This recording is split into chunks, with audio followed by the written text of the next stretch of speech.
Hi, magandang araw po sa inyong lahat. Araw ng Sabado, no? Kamusta po kayong lahat? Yan, kamusta po kayong lahat? Ano po ang inyong pakiramdam sa inyong pagising? Maraming salamat po, Lord, Papa Jesus, for the gift of life. No, ayan. So, at for our healthy body, healthy mind, no? Tulungan niyo po kaming lahat, lalo na po ang mga subscribers ko na nasasaktan sa mga oras na to. Tulungan niyo po sila sa kanilang pakiramdam. Kuha po tayo ng 10, mga kapatid. 1, 2, 3, 4, 5, 6. Sige, huwag dito. 6, 7, 8, na, sige na nga, yan na. Kasi, nandun na baka meron siyang gustong palabasin. Okay? Now, pili po tayo ulit. Dito naman.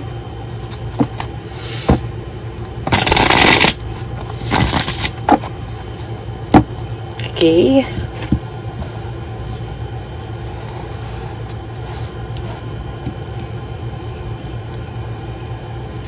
Pili tayo ng 1, 2, aray ko, 3, 4, 5,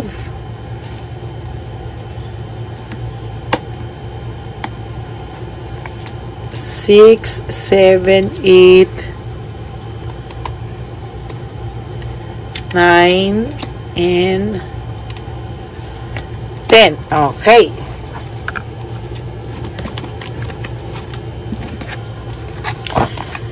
Yan, no? Tapos pili po tayo ng Hidden Truth or Lover's Oracle.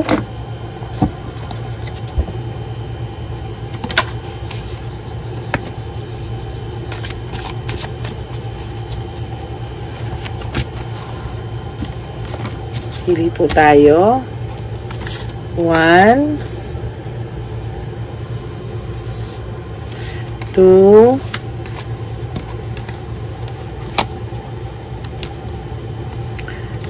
3,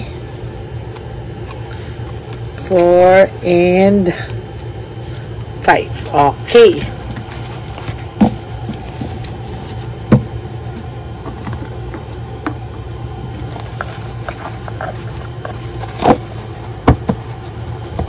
Sige, itabi muna po natin ang ating oracles.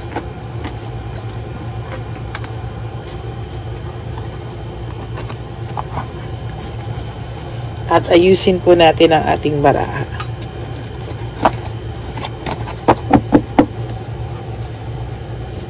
One, 2, 3, 4, 6. Jesus Universe, Divine Universe, Jesus. Tungan niyo po kami kung ano po ang aming makikita sa araw na ito para sa taong ito na aming binabasahan. Okay, for our first card, we have avoiding conflicts, no? Maybe this person sa ngayon ay gusto ng katahimikan, no? Gusto ng katahimikan sa kanyang buhay. Siya ay sobrang gulong-gulo, no? Kaya ngayon, nananahimik siya at ina-avoid niya po yung conflict. No? Why? Ayan sinasabi ko. Gulong-gulo siya sa nangyayari sa buhay niya ngayon. No? Sobrang gulong-gulo siya sa buhay niya ngayon. Ayaw niya ng stress. No? Dahil sa totoo lang, kinikilabutan pa po itong taong to pag naaalala yung mga nangyari sa inyo. No? Nasa stage po siya na gusto niya ngayon ng katahimikan. Ayan, kakasabi ko lang, finding peace and moving on, no? Ang masaklap lang dito, pinili niya po yung maling tao kahit ikaw yung mahal niya. Oh my God! No? Pinili niya, teka, parang piling ko 2 page po ito, ayan.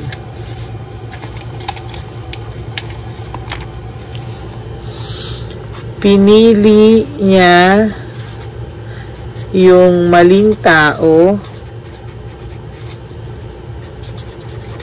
kahit ikaw ang mahal niya.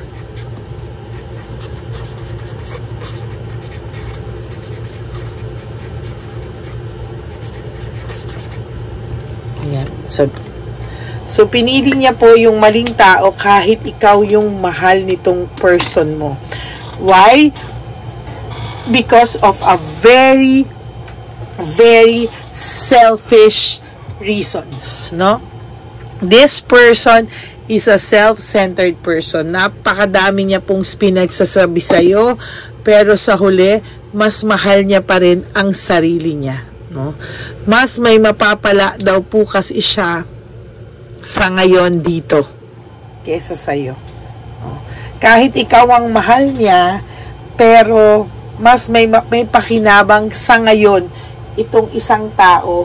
To be honest with you, ganon din po talaga kasi. No? There's false success, no? Yan. May false success po ito. Hindi totoong masaya siya. Hindi totoong masaya sila. Living beyond means, meaning kahit wala pong pera ito, no, nagbibigay siya investment, no? Nag-i-invest siya sa taong kasama niya para ibalik sa kanya ng mas more. Now, napatunayan mo na ito sa sarili mo. You have clarity and a sharp mind ngayon. Huwag ka lang daw pong, alam ko na may proseso ang lahat ng bagay, may problema ka dahil nasasaktan ka, but the truth is you are blessed, no? You are blessed na hindi ikaw ang pinili niya. Why? Kasi kung ikaw din ang pinili niya, lolokohin at lolokohin ka pa rin niya. Hindi yan matatapos. He will not change. He will never, ever, ever change po. Ayan, no? Parang hindi mo nakilala ang taong to, no? Nagbagong sobra. Wala po siyang gayuma, hindi po siya ginayuma. It's just that he is so selfish. There's joy, success, positivity, and celebration waiting for you, no? Ang dami pong magagandang mangyayari sa buhay mo. Kailangan mo lang daw po itong tingnan sa big picture, no? Yung mga kasama niya ngayon is bad influence talaga. This person, impulsive lang po yung naging decision niya, at dahil ano na siya parang nasapol, tama ba yung Tagalog ko? Nasapol, pero pinanindigan na lang niya po ito. No, pinanindigan na lang niya po ito. No closure, incomplete po kayo, wala po kayong closure, dalawa, no? Yung closure nyo po is, hindi pa po yan ang closure nyo, no? Naghahanap lang po ito ng right timing, no? Pero darating po ang araw, lalapit at lalapit po sa iyo ito. Confused po siya sa mga oras na to. Right now, this person is very, very confused, no? Nahihirapan po siya, hindi niya po alam ang gagawin niya, at pinaninindigan na lang po niya yung mga bagay-bagay because he or she is avoiding the conflict. Naghahanap po siya muna ngayon ng katahimikan sa buhay niya. Yan po. Ayan, no? Soon you will have, if you have courage and determination na iwanan talaga to, magkakaroon po kayo ng katahimikan at kapayapaan din. And I think it's about time, no, na maging panatag na rin po yung loob mo. He's so greedy. The person or your person is greedy, no? Sarili niya lang po ang iisipin niya. There's satisfaction sa buhay mo. You will have emotional stability. Right? After this situation, you will be a much stronger person, no? Pero Sa totoo lang po, mahalin mo raw yung sarili mo, bigay mo daw po yung mga para sa sarili mo na hindi mo na ibigay, no?